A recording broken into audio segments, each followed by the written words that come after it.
kasabihang, ang kapalaran kung talagang akin, na madalas na may hindi dapat. Narito po ang kwento ng magkakaibigan sa kanilang dinanas na karanasan na aming pinamagatang Tanikalang Perlas.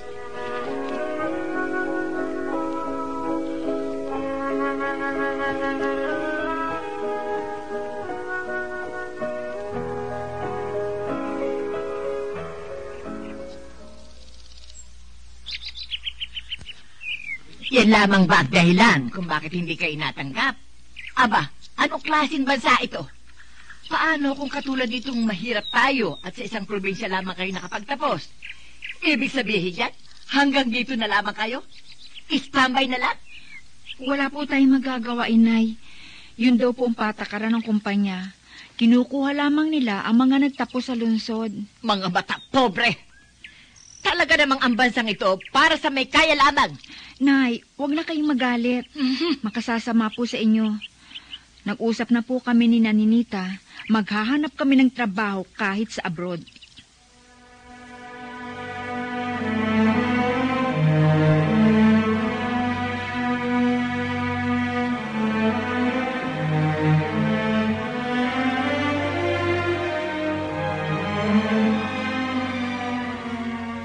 Hindi, Ninita.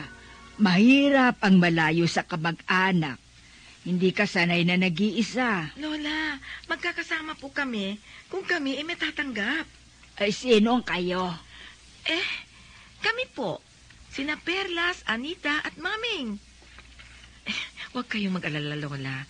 Hindi kami malulungkot dahil hindi naman kami magkakahiwa-hiwalay. Ay, saang abroad kayo mag-a-abroad kung sakali?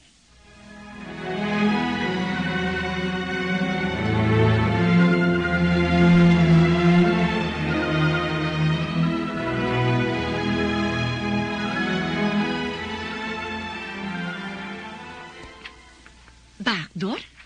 Anong ibig sabihin sa backdoor tayo dadaan? Backdoor, edi sa likod. Doon sa Mindanao tayo lalabas. Mindanao? Ang layo naman. Mamamasahe pa tayo niyan. Saan bang bansa ang pinag-uusapan natin, ha? Sa Brunei, Ninita. Brunei, naku, di ba? Bansa ng mga... ang alam ko, Muslim country ang Brunei, eh. Ay naku, kahit anong country. Basta makapagtrabaho tayo. Maming, sigurado ka ba sa kausap mo tungkol dyan? Sabi ni Kasim, magbayad lamang tayo ng tag 30,000 pesos. Ano? 30,000 pesos lang? Baka naman dyan lang yan sa tambo. Hindi naman. Kasi kakilala siya ng kaibigan ko. Malapit lamang daw ang Brunei kung sa Mindanao tayo manggagaling. Di kung ganon, uuwi muna ako.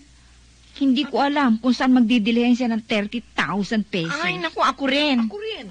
Kung wala akong 30,000, kayo na lamang lumakad.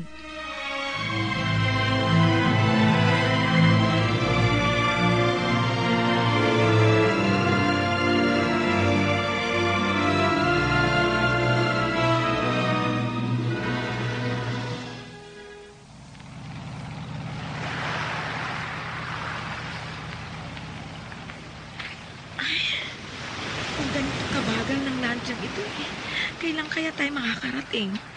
Anong ginagawa mo, Perla? Naglilista. Halos mawala pa lang lahat ng aming mga hayop. At isang bahagi ng saka ng itay kong nakasanla. Ikaw lamang ba? Saan ba ako kukuha ng 30,000? Kung hindi kami nagsanla din. Huwag na kayong magkwenta. Sikapin na lamang nating mabawi ang lahat ng nakasanla. Ay, naku.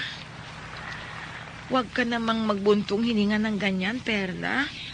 Wala pala tayong kakilala sa sakay ng lansyang ito. Huwag mo na silang tingnan. Isipin na lang natin kung ano ang dapat natin gawin, lalo na sa pag-iipon ng kikitain natin. Ay, naku, matulog muna tayo, no? Oo nga.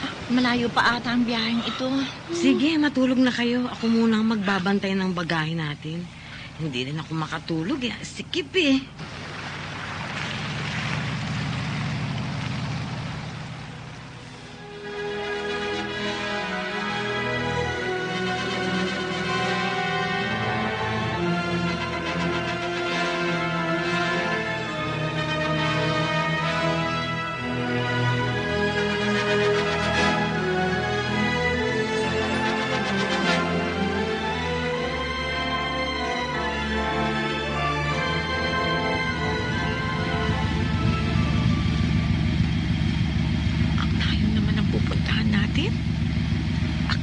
ba sa kabayanan tayo magtatrabaho?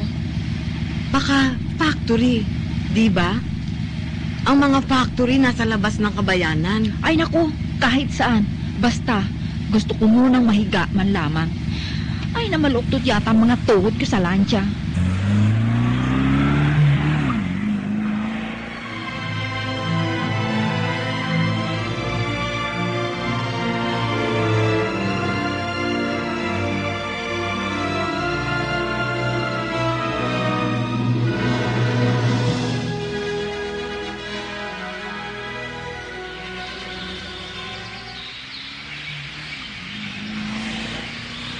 Aba, parang kagubatan itong pinupuntahan natin. Itanong nga natin kung nasaan na tayo, Mami. Hey, sir, hello? Yes, Where are we now? Is the place far yet? we are here. Aba, nandito na daw tayo. Teka, kagubatan itong nakikita ko Ayun na yun, oh. May nakikita akong liwanag doon. May bahay na nga. Kaya lang, parang madilim. Oh, ayan, tumigil na tayo. Dito tayo magtatrabaho? Sa gitna ng kagubatang ito? What are you waiting for? Come down now. This is the place of your work. Hurry! Follow me. It is very late. Hindi pa kayo natatakot? Ang dilim naman ang kapaligiran. Ay, parang jungle sa Africa ang lugar na ito eh. Tara na nga, baka may maligaw pang liyong dito. Sandali, wag niyo akong iwan!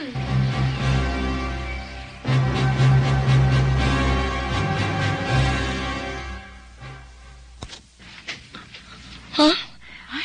Who is that? Hey, keep quiet. You got a visitor. Get ready. Huh? Anong visitor?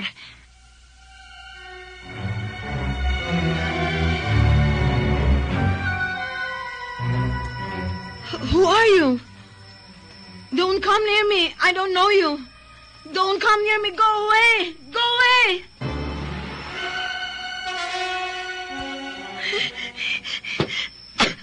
Wag! Bitiwan mo ako! Hayop ka! Animal!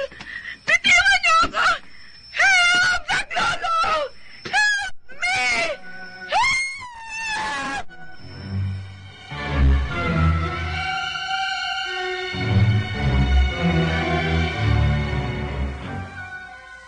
Huwag. Hindi ako masamang babae. Bakit? Bakit ganito ang ginawa niyo? Bakit? I am not for sale. Hindi ako babaeng masama. Hindi!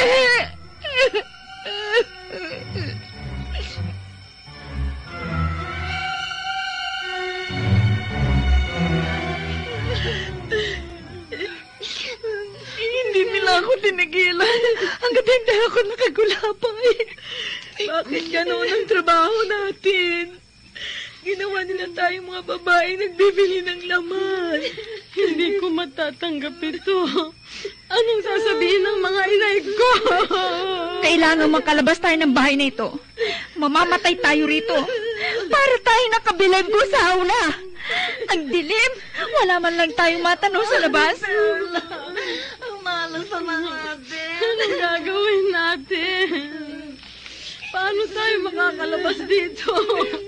Tatakas tayo. Kahit ano mangyari, tatakas tayo. Quiet! Senyor. All of you, quiet. Why do you cry, eh? You want to work, you work.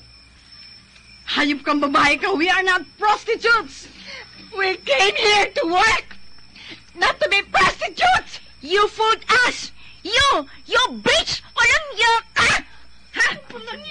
Yak, yak, yak, yak, yak. You must all pay your debts. Transport, food, and clothing. What? Hetong clothings mong mabaho pa sa'yo. We will not pay for those old sacks of yours. Isauli mo nga sa kanya mga tapong damit na yan. Isuli natin. Saksak mo sa bibig mo! Ayun!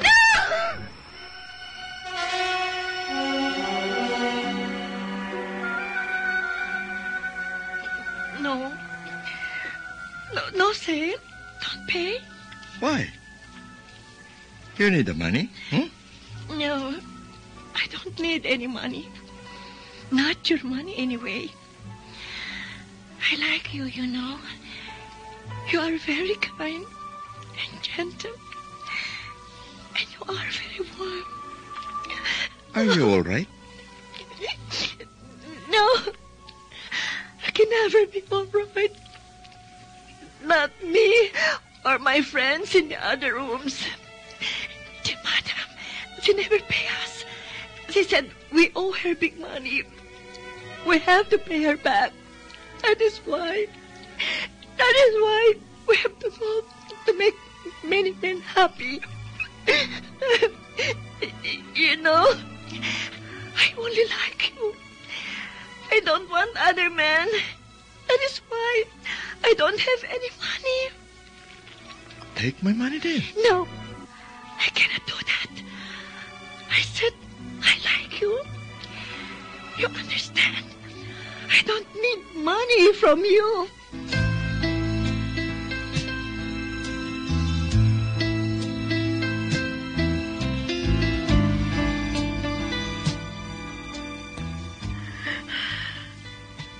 Bakit ganito? Para kaming mga bilanggo sa mga kwartong ito. Ba't kami nagkaganito? Hindi kami masasamang babae. Ang walang hiyang babaeng yun. Kasing pangit ng mukha niya na pagkagama niya sa pera. Oh, kailan kami makakawala rito? Kailan? Oh, hindi na ako tatagal pa sa buhay na ganito. Inay! Inay, nasaan ka? Kunin niyo ako rito!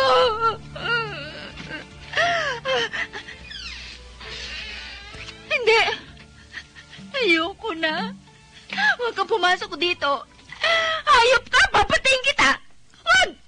Bitiwan mo ako! Bitiwan mo ako! What?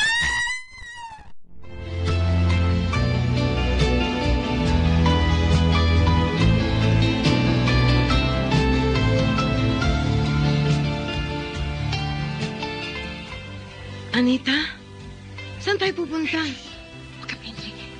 Nasaan si Anita? Si Perla. Dalian mo, kunin natin sila. Let me do it. I will enter this room. Anita, sino siya? Mapakakatiwala ba yan? Huwag ka na lang sabing maingay, Mami. Hintayin natin sila sa labas. Tayo na.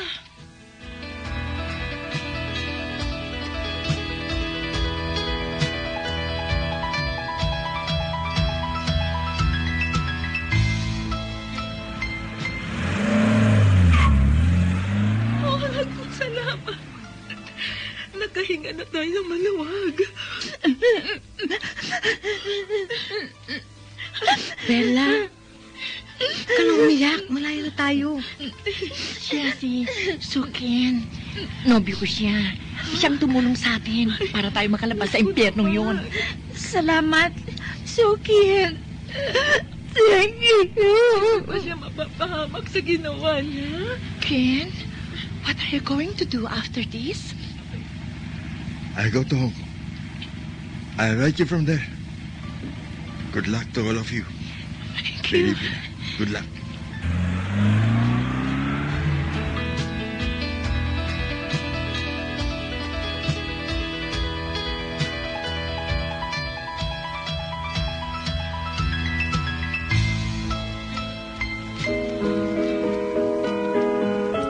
Nakabalik sa Pilipinas ang magkakaibigan. Dahil sa nobyo ni Anita, ang customer niya na napaibig sa kanya. Sa bayan nila, napag-alaman nilang narimata na ang kanilang mga naisanla. Sa pagbabalik nila, isang bagong buhay ang haharapin ng apat. Isang pasasalamat ng kanila ring mga pamilya. Sila ang apat na tanikalang perlas na hindi kayang wasakin ng anumang sakit. Hanggang dito na lamang po. Maraming salamat, mabuhay kayo, and God bless.